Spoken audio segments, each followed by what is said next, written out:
नमस्कार, news plus के इस खास कार्यक्रम में आपका स्वागत है। मैं हूं रोशन शर्मा और आज के इस खास कार्यक्रम में हम आपको मिला रहे हैं मनाली की दबंग महिला जिन्होंने अपनी ढलती उम्र में कैंसर जैसी घातक बीमारी से जंग लड़ी। जी हां, और साथ ही अपने कांग्रेस नेत्री और समाज सेवा के लिए हमेशा तैयार रहने वाली हम बात कर रहे हैं मनाली से इंदिरा इकबाल शर्मा जी की। आपको बता दें कि इंदिरा इकबाल शर्मा जी लंबे समय से कांग्रेस की नेत्री रही है और समाज सेवा के लिए हमेशा तैयार रही हैं। तो सबसे पहले मैम आपका स्वागत है इस खास कार्यक्रम में। और हम आपसे जानना चाहेंगे कि इंदिरा जी ऐसी कौन सी शक्ति थी जो आपने अपनी ढलती उम्र में कैंसर जैसी घातक बीमारी से जंग लड़ी। शक्ति तो एक सबसे बड़ी शक्ति जो होती है हर इंसान की, चाहे वो नारी है चाहे वो पुरुष है, एक आत्मविश्वास। जो अगर आप में आत्मविश्वास है तो आप किसी भी जंग से लड़ सकते हो।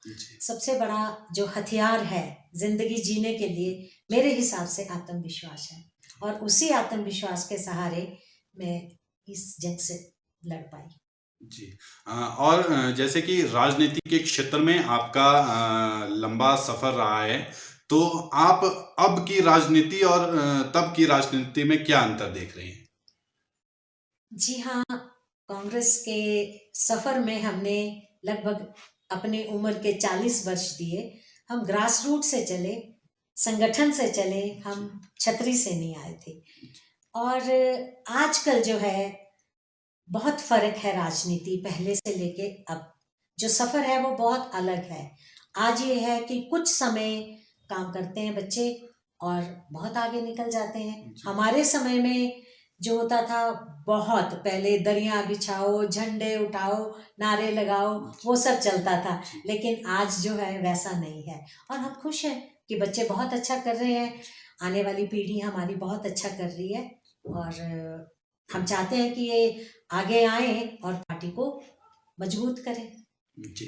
और साथ में मैम जैसे कि मनाली को पर्यटन दृष्टि से देखा जाता है और राष्ट्रीय स्तर पर जो है मनाली का नाम है इसमें। तो आपको क्या लगता है कि मनाली जैसा होना चाहिए था, क्या उसी तरह से काम हो रहे हैं? मतलब कि जिस तरह के काम होने चाहिए थे उसी तरह से काम हो रहे हैं या कुछ कमियां लग रही है आपको उसमें?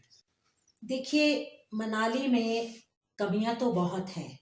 मैं भी काउंसलर रही हूँ, हमने भी बहुत कोशिश की। ये जो बाईपास बना है ये हमारे ही टेन्योर में बना है।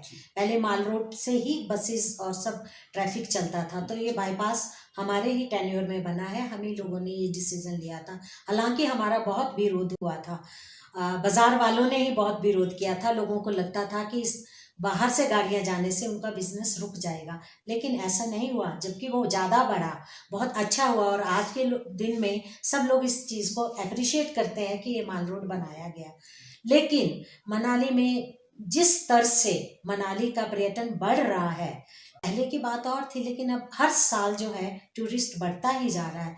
उस हिसाब से जो यहाँ के संसाधन है, जो यहाँ पे प्रोग्रेस होनी चाहिए थी, वो नहीं हुई।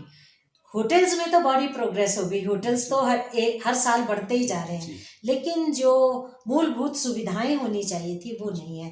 जैसे सबसे बड़ा प्रॉब्लम ट्रैफिक का रहता है, सीजन में पानी की दिक्कत आती है, बिजली की दिक्कत आती है, और ऐसी छोटी छोटी बहुत सारी प्रॉब्लम्स हैं जो आती हैं, जिन पे ध्यान देना बहुत ही ज़्यादा ज़रूरी है।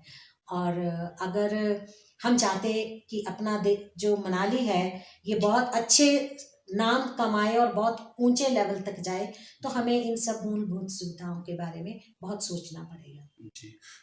तो इंदिरा जी आपके मनाली के विकास को लेकर आपके जहन में क्या खाका है कि किस तरह से मनाली को एक समृद्ध बनाया जाए? मनाली के विकास के लिए मैं जो समझती हूँ, सबसे पहले तो हमें एक सर्कुलर रोड होना चाहिए। जो गाड़ियाँ अब लोअर जाएंगे या कहीं जाएंगे तो सीजन में एक छोटी सी सड़क है, उसी पे ही सारा ट्रैफिक चलता है। तो ट्रैफिक जैम में ही लोग, हजारों लोग जो है वो घंटों फंसे रहते हैं और बहुत परेशान होते हैं। तो सबसे पहले तो अगर सर्कुलर रोड हो जाए तो वो बहुत बेनिफिशियल हो सकता है। और जो ये छोटे मोटे हादसे होते हैं, कुछ होते हैं, इसके लिए अगर सीसी कैमरास लग जाए,